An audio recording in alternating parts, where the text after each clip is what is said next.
The morning lobby of AI and automation engines buzzed with activity. Victoria Blackwell, the 29-year-old CEO, strode through in her powder-pink suit, phone pressed to ear, discussing critical matters. A small girl sat quietly in the corner, drawing on white paper with colored markers. Victoria's eyes caught the child's paper, those symbols, that recursive pattern. Her blood ran cold. This was the exact algorithm threatening to bankrupt her company. She ended her call abruptly, crouched beside the girl. "Who taught you this formula?" Her voice trembled. The 7-year-old looked up innocently, then pointed across the lobby. "My daddy," she said softly, indicating the janitor mopping the hallway. Daniel Morrison pushed his mop bucket down the gleaming corridor. Another invisible presence in the corporate machine. 5 years had passed since he'd been someone important, someone whose name appeared in aerospace engineering journals, whose innovations in jet engine optimization had earned recognition across the industry. That life ended the night a drunk driver hit Sarah's car. 3 days in the ICU, holding her hand, making promises about their daughter Lily. Then nothing but silence, and a 2-year-old who kept asking when mommy would come home. The prestigious aerospace career with its 18-hour days and constant travel couldn't raise a child alone. So Daniel walked away from 6-figure salaries in corner offices, traded blueprints for bleach, equations for evening shifts. When he applied at AI and automation engines, the HR manager barely looked up, just another janitor to keep the floors clean while brilliant minds worked upstairs. His daughter Lily had inherited Sarah's delicate features and Daniel's analytical mind.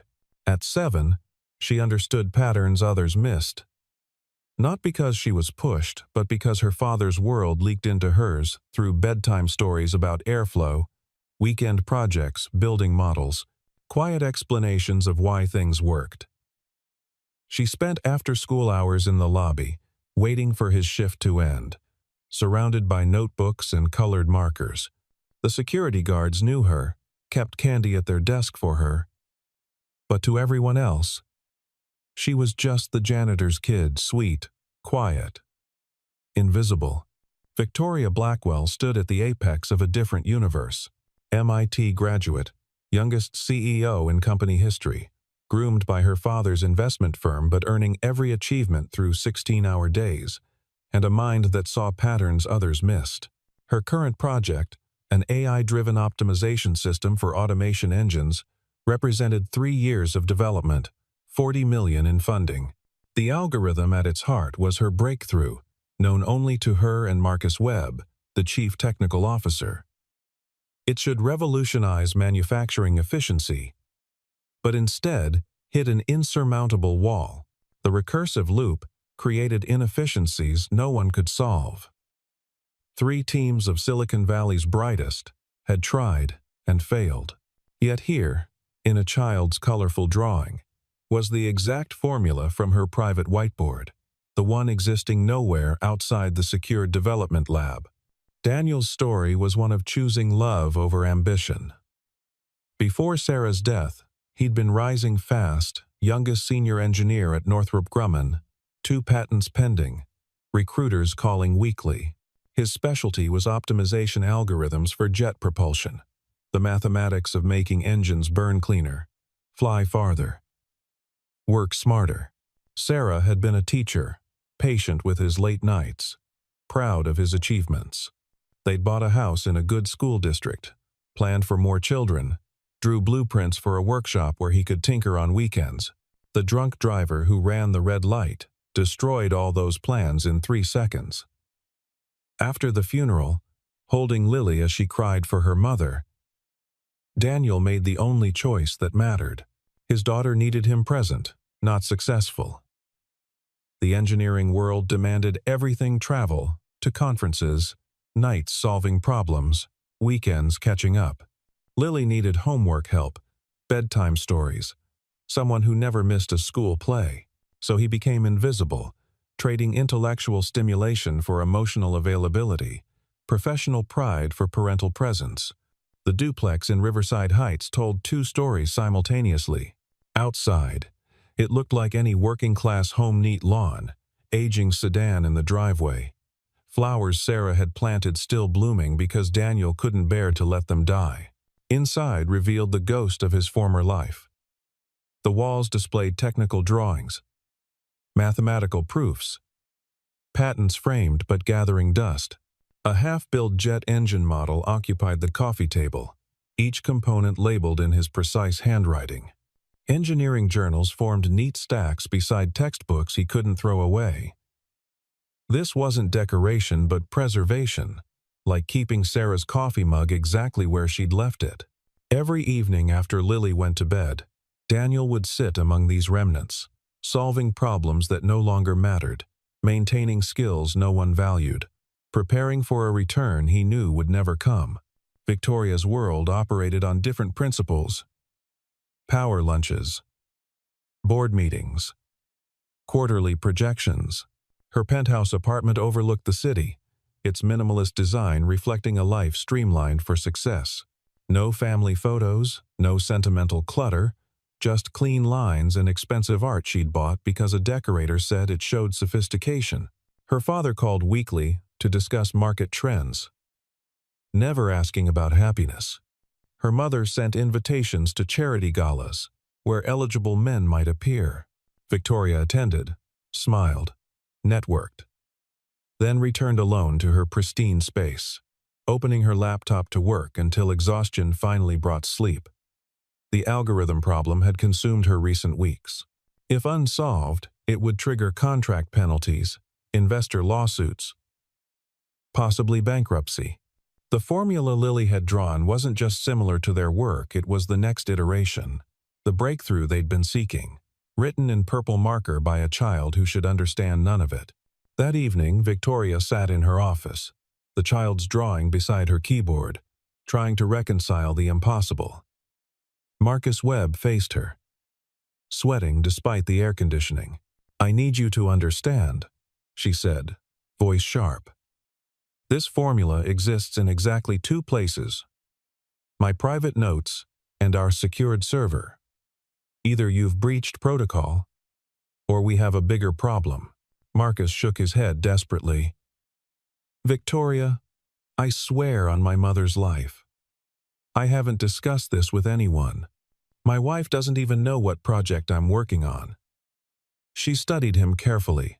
Marcus was ambitious, sometimes reckless with expense accounts, definitely having an affair with someone in accounting, but he wasn't stupid enough to leak trade secrets that would destroy his own stock options. "Then explain," she said slowly, "how a 7-year-old child wrote our proprietary algorithm while sitting in our lobby." Marcus had no answer. The security footage she'd reviewed showed nothing suspicious. Lily arrived daily at 3:30, did homework, drew pictures, left with her father at 11. No unauthorized access, no suspicious contacts.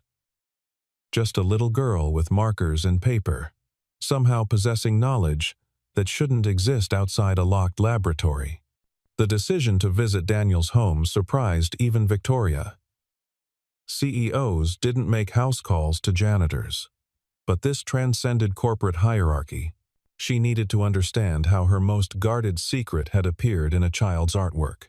The drive to Riverside Heights took her through neighborhoods she'd never seen, past strip malls and aging schools, into an America that existed parallel to her Tesla and stock options. The duplex sat on a quiet street, porch light on, toys scattered on the lawn. Victoria parked, questioning her judgment. What if this was elaborate corporate espionage? What if Daniel Morrison was more than he seemed? She knocked anyway, driven by desperation and curiosity. Daniel answered still in his work uniform, exhaustion evident in his posture. His surprise at seeing her shifted quickly to concern, then careful neutrality. "Miss Blackwell?" The question carried layers. "Why are you here? What do you want? What has Lily done?" Victoria found herself unexpectedly nervous. "Mr. Morrison, we need to talk about your daughter's drawing." The living room shattered Victoria's expectations. Yes, the furniture was second-hand, the carpet worn, but the walls told a different story.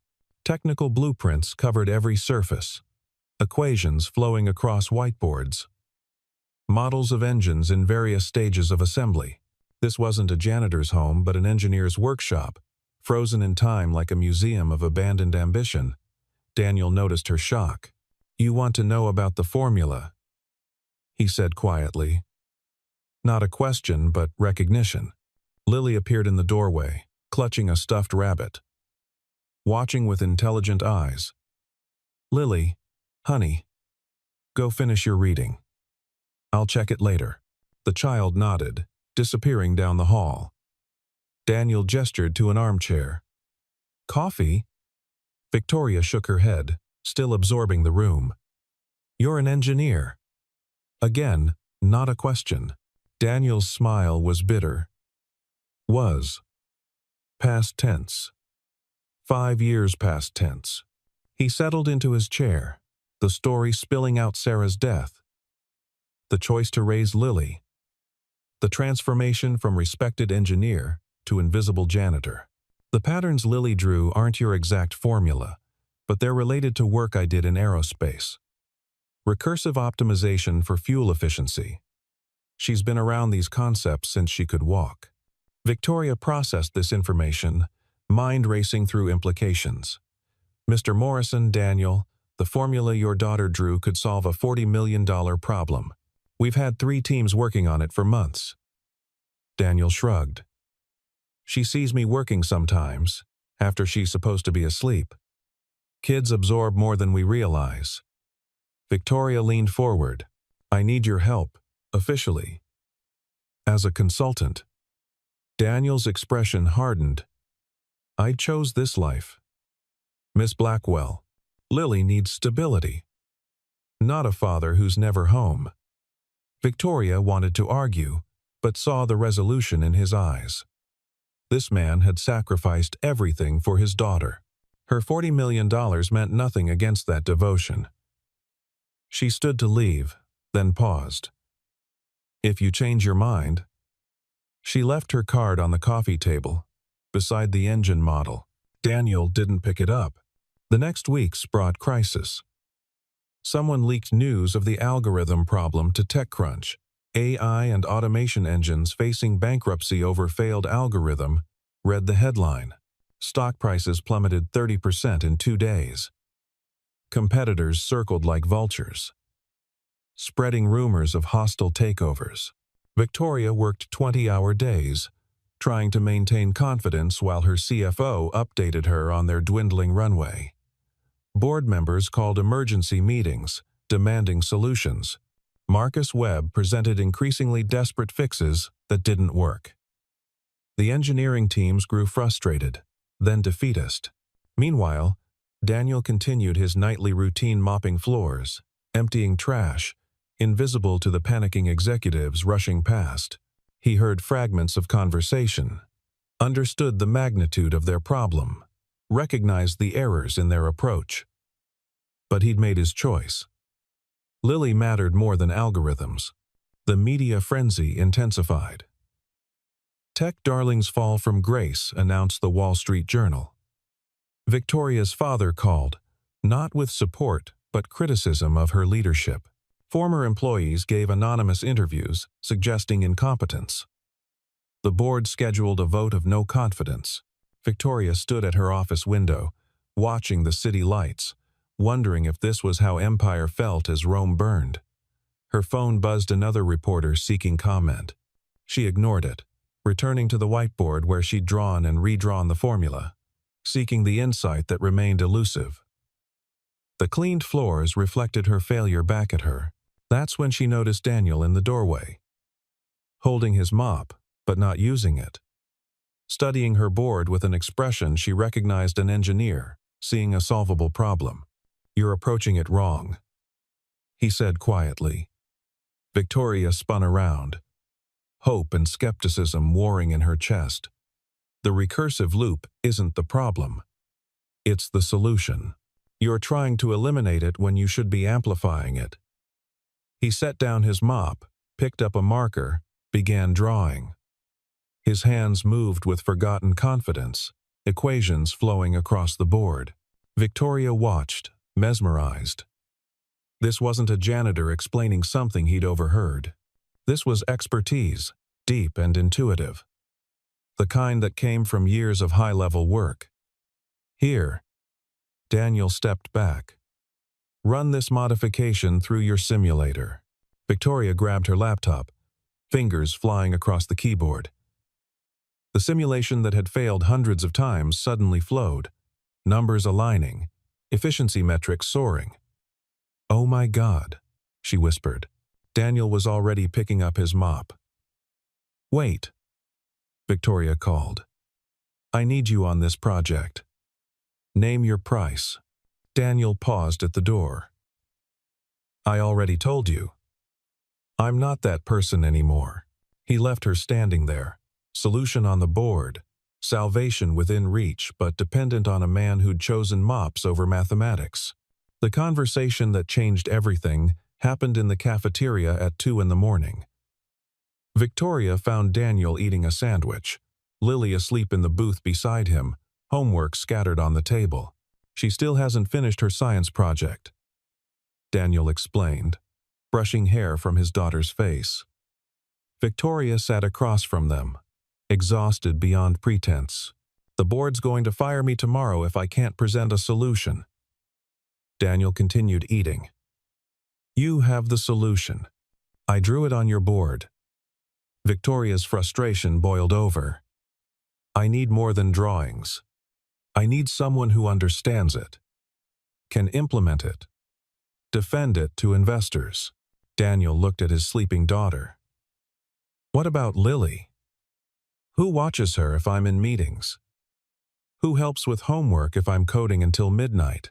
Victoria saw the weight he carried, the impossible choice between ambition and love. "What if," she said slowly, "we made it work for both of you?" The next 72 hours blurred together. Daniel worked from a terminal they set up in a conference room, Lily doing homework beside him. Victoria brought dinner, helped Lily with her science project while Daniel coded. Marcus Webb initially resented this janitor's involvement, until he saw the elegant solutions emerging. The engineering team gathered around Daniel's screen, watching him solve problems they'd struggled with for months. His approach was different aerospace principles applied to automation, cross-disciplinary insights they'd never considered. Lily watched her father transform, saw him become the person he'd hidden for 5 years. "Daddy's smart," she told Victoria during a break. "He just pretends he's not." Victoria felt something crack in her chest, a recognition of all the ways people made themselves small for love. The breakthrough came at 4 in the morning on the third day. Daniel had been working for 18 straight hours. Lily curled asleep on the conference room couch. Victoria dozed in a chair, waking when Daniel shouted, "Got it." The main screen displayed the algorithm running perfectly, efficiency metrics exceeding projections by 40%. The room erupted in exhausted celebration. Engineers who'd ignored Daniel for 2 years shook his hand, slapped his back. Marcus Webb actually smiled. Victoria felt relief so profound she thought she might cry. Instead, she did something more surprising. She hugged Daniel, a spontaneous expression of gratitude that shocked them both. He smelled like coffee and whiteboard markers, his arms hesitant before returning the embrace. The room went silent, everyone staring. They separated quickly, faces flushed, the moment hanging between them like a question neither knew how to answer. The board meeting was scheduled for 9 that morning. Victoria stood before 12 skeptical faces, her career balanced on a knife's edge. "Ladies and gentlemen, I'm pleased to announce our algorithm problem is solved." Murmurs of disbelief rippled through the room. She displayed the metrics, the successful simulations, the implementation timeline. "How?" demanded Harold Whitman, the lead investor. Victoria had prepared for this moment. "We found an expert who saw what we'd missed, a former aerospace engineer whose cross-disciplinary approach provided the breakthrough." She didn't mention Daniel was their janitor. Some truths were too complicated for board meetings. The demonstration convinced them. Stock prices rebounded, investors renewed funding, the vote of no confidence was tabled indefinitely. Victoria had won, but standing in her empty office afterward, she felt oddly hollow. Success, without someone to share it with, was just expensive silence. The weeks following the crisis brought unexpected changes.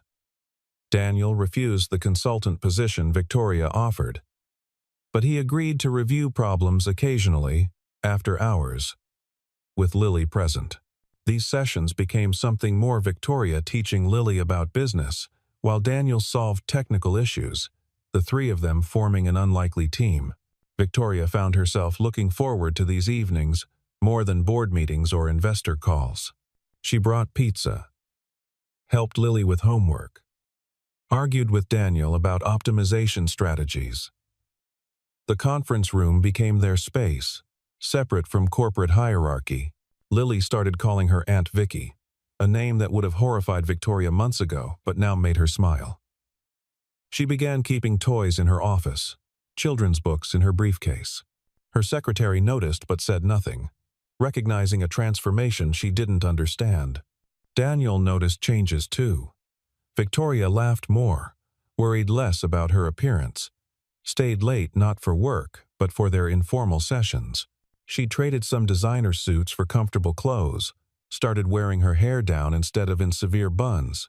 He caught himself watching her explain spreadsheets to Lily, patient and kind in ways that contradicted her corporate reputation. The attraction was mutual and problematic. She was the CEO. He was technically still the janitor, the power dynamic impossible to ignore. Yet in their conference room bubble, titles mattered less than the conversation. The shared focus on helping Lily understand her math homework, the comfortable silence when they worked side by side. Other employees started noticing, whispering about the CEO spending evenings with maintenance staff. But Victoria didn't care. For the first time in her life, she'd found something more valuable than success. The moment things shifted from professional to personal happened on Lily's 8th birthday. Daniel had planned a small party at home, just a few school friends, cake, simple decorations. Victoria arrived with an armful of presents, having cleared her schedule without hesitation. She helped set up, served cake, played party games with 7-year-olds who didn't know or care she controlled a billion-dollar company. After the guests left, while Daniel cleaned up, Victoria and Lily sat on the porch, watching fireflies. "I wish you could be here all the time," Lily said quietly. Victoria's heart contracted. "Me too, sweetheart." Daniel overheard from the doorway, saw his daughter's hand in Victoria's, recognized a completion their broken family had been missing. That night, after Lily was asleep, they sat in his kitchen, drinking coffee, not talking about algorithms or companies, but about Sarah, about loneliness, about the shapes love took when you weren't looking for it. The first kiss happened 2 weeks later, in the conference room where they'd solved the algorithm. Victoria had stayed late helping Lily with a school project about women in business. Daniel walked them to Victoria's car, Lily running ahead to chase a butterfly.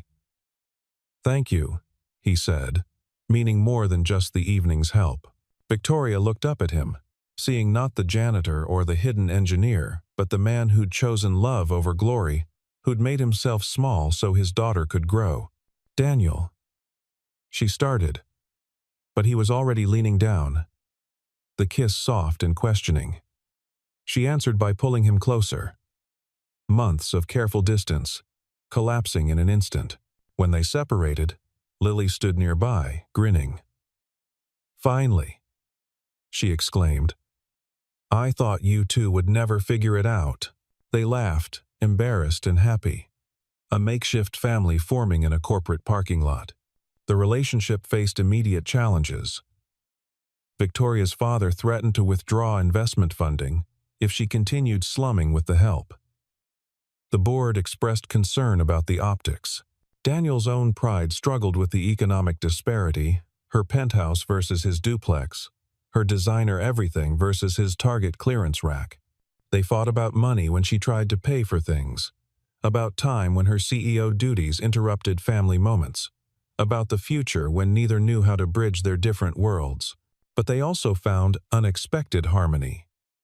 Victoria discovered peace in Daniel's simple life, in bedtime stories and homework battles, in Saturday mornings making pancakes. Daniel rediscovered intellectual stimulation through Victoria's strategic challenges, their late-night discussions about business and technology. Lily thrived with two adults focused on her growth, her confidence blooming like the flowers her mother had planted. The scandal broke 6 months later. A photographer caught them at Lily's school play, Daniel's arm around Victoria, looking like what they were, a family. CEO's secret romance with Janitor screamed the headlines. The stock price dipped, board members called emergency meetings, social media exploded with opinions ranging from romantic to predatory. Victoria faced the board with steel in her spine. My personal life doesn't affect my ability to run this company. Our profits are up 40%. The algorithm has 3 new patents. We're expanding internationally. If you want to fire me for finding happiness, explain that to shareholders. The board backed down, barely. Daniel faced his own battles, former colleagues who'd ignored him suddenly wanting connection, job offers from competitors trying to poach him, people questioning his motives. He declined everything, returning each night to his mop and bucket, choosing invisibility over the spotlight Victoria's world demanded.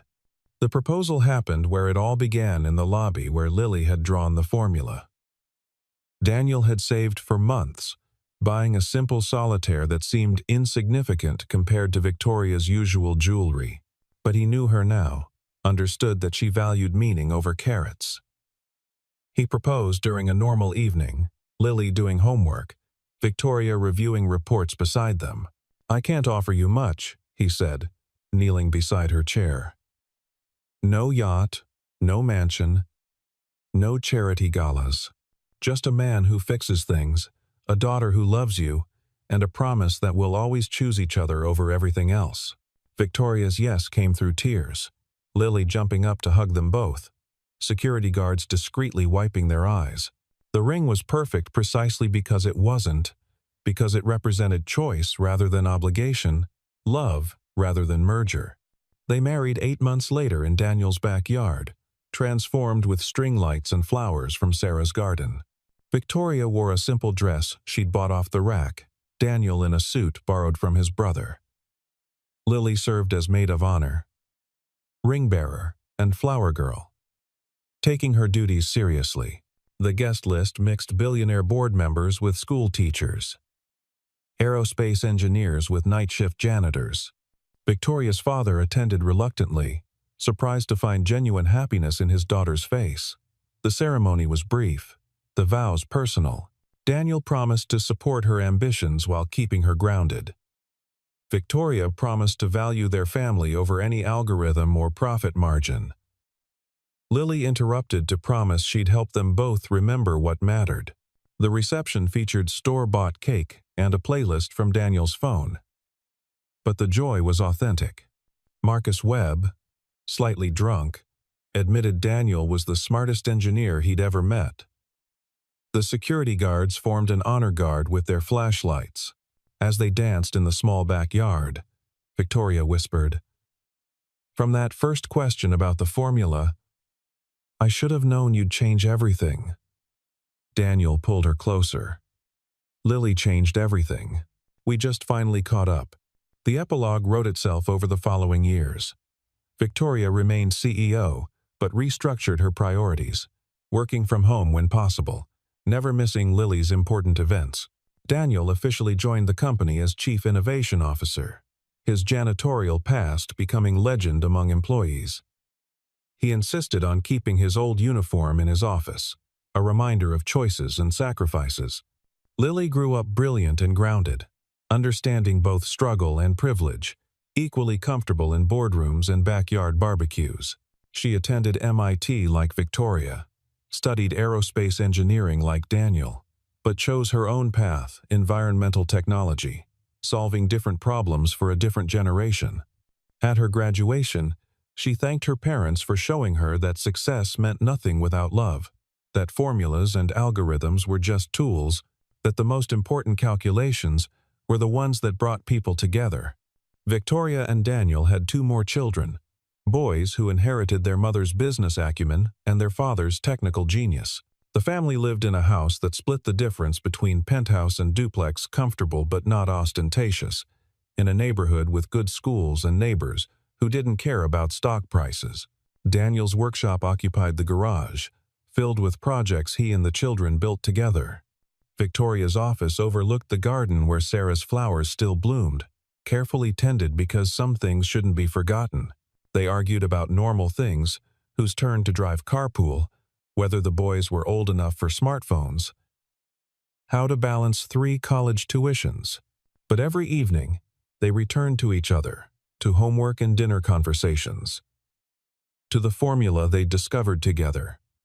Love multiplied by sacrifice, divided by ego, equals family.